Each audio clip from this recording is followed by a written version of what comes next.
Everyone, हम पढ़ रहे हैं class 12th geography chapter first human geography. हमने डिटरमिनिज्म के बारे में पढ़ लिया और नेचुरलाइजेशन ऑफ ह्यूमंस का जो बॉक्स था उसके बारे में पढ़ लिया है ना। बॉक्स के बाद एनसीईआरटी में पॉसिबिलिज्म है, अब उसके बारे में हम पढ़ रहे हैं। ऑलरेडी डिटरमिनिज्म और पॉसिबिलिज्म के बारे में आपको बता दिया गया है प्रीवियस वीडियोज़ में, तो जिसने नहीं देखी kindly watch these videos for that. Okay, let's begin. The story in the box represent the direct relationship of a house hold. अभी कौन सी स्टोरी की बात कर रहा है? लास्ट वीडियो में हमने एक स्टोरी पढ़ी थी, द नेचुरलाइजेशन ऑफ ह्यूमन, जिसमें बेंडा नाम का एक आदमी था जो कहाँ रहता था, अबुझमाद सेंट्रल इंडिया में रहता था। ठीक है, उसके बारे में स्टोरी थी। जिसने भी नहीं पढ़ी है स्टोरी वो पीछे जाके प्रीवियस वीडियोज़ में देख सकता है। The story in the box represent the direct relationship of हाउस होल्ड belonging to an economically primitive society with nature. जो स्टोरी है बॉक्स में ये डायरेक्ट रिलेशनशिप बताया गया है एक घर का, हाउस होल्ड बिलोंगिंग का, जो सोसाइटी, जो एक पूरी ट्राइब थी, इसमें 3 हट्स थी सिर्फ उसमें, जो बॉक्स में वो नेचर के साथ कैसे उसका रिलेशन है उसके बारे में बताया गया स्टोरी के तहत।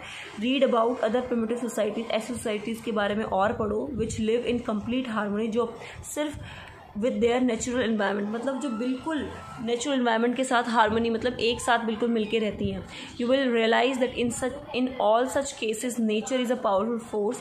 हमने इस स्टोरी से रियलाइज़ किया है कि नेचर जो है वो पावरफुल फोर्स है। बहुत अच्छी लाइन है, nature is a powerful force worship, जिसकी पूजा की जाती है, रिवर्व्ड इन कंजर्व, और जिसको सुरक्षित रखा जाता है। तो क्वेश्चन आ जाएगा, how nature is a powerful force worshipped and revered in conserve. तो इस स्टोरी का जिक्र हम उसमें थोड़ा बहुत कर सकते हैं।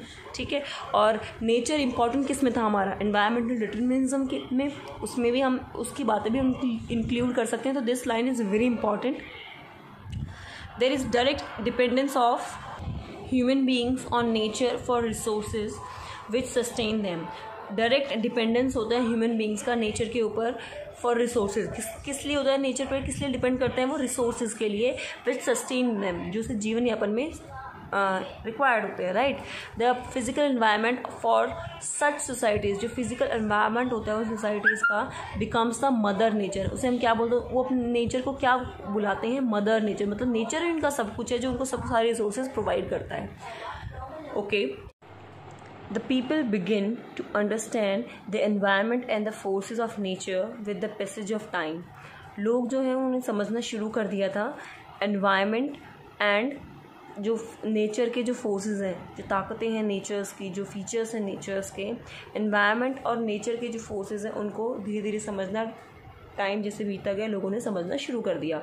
With social and cultural development, जैसे जैसे सोशल और कल्चरल डेवलपमेंट हुआ, humans develop better and more efficient technology. धीरे धीरे ह्यूमंस भी डेवलप हुए, नॉलेज आई और टेक्नोलॉजी भी बहुत इफेक्टिवली सामने आई और डेवलप हुआ टेक्नोलॉजी का भी।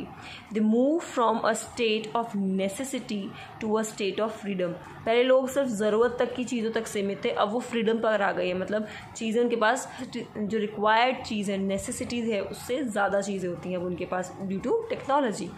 दे create possibilities with the resources obtain from the environment. वो क्रिएट करते हैं नेचर के कारण, टेक्नोलॉजी के कारण उनके पास पॉसिबिलिटी होती है, अपॉर्चुनिटी होती है कि वो रिसोर्सेज का एनवायरनमेंट का ढंग से यूज़ कर सकें।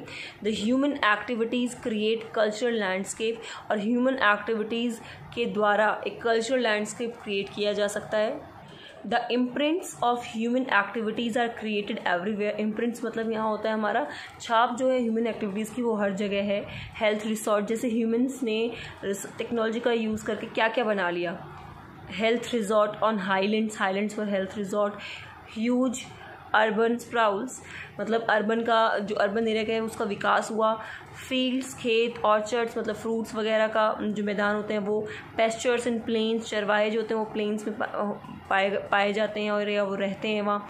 And rolling hills, ports on the coast, oceanic routes on the oceanic surface and satellites in the space. ये सारी एक्टिविटीज़ ह्यूमंस ने की है, मतलब जो एक्टिविटीज़ हर जगह में दिखाई देती है। राइट, तो जो टेक्नोलॉजी का यूज़ किया गया है नेचर के साथ, हमारे एनवायरनमेंट के साथ, और जो अपॉर्चुनिटीज़ हमें दी गई हैं उनका हमें ढंग से यूज़ किया है, तो उसको हम क्या बोलते हैं? द अर्ली स्कॉलर्स, जो पहले के जो विद्वान थे, they termed as this as possibilism, इसको हम क्या बोलते हैं, पॉसिबिलिज्म। और हमने पहली वीडियो में देख ही लिया कि पॉसिबिलिज्म को इन शॉर्ट मैंने कैसे समझाया था।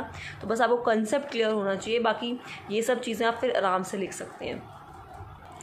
Nature provides opportunities and human being make use of these and slowly nature gets humanized. Nature provide करता है अपॉर्चुनिटी एंड ह्यूमन बीइंग, जो ह्यूमन बीइंग होता है वो क्या करता है, उस अपॉर्चुनिटी का यूज़ करता है, ठीक है, ड्यू टू टेक्नोलॉजी की हेल्प से। And slowly nature gets humanize, और धीरे धीरे नेचर ह्यूमनाइज होता चला गया। मतलब नेचर जो अपॉर्चुनिटीज़ दे रहा है ह्यूमन से टेक्नोलॉजी की हेल्प से यूज़ कर रहा है। And starts bearing the imprints of human Endeavour, और धीरे धीरे वो अपनी छाप छोड़ता जा रहा है ह्यूमन एक नेचर पर भी। करेक्ट। तो हमने पॉसिबिलिज्म और डिटर्मिनिज्म पढ़ लिया है, पूरा अच्छे से सोर्स भी पढ़ लिया है हमने।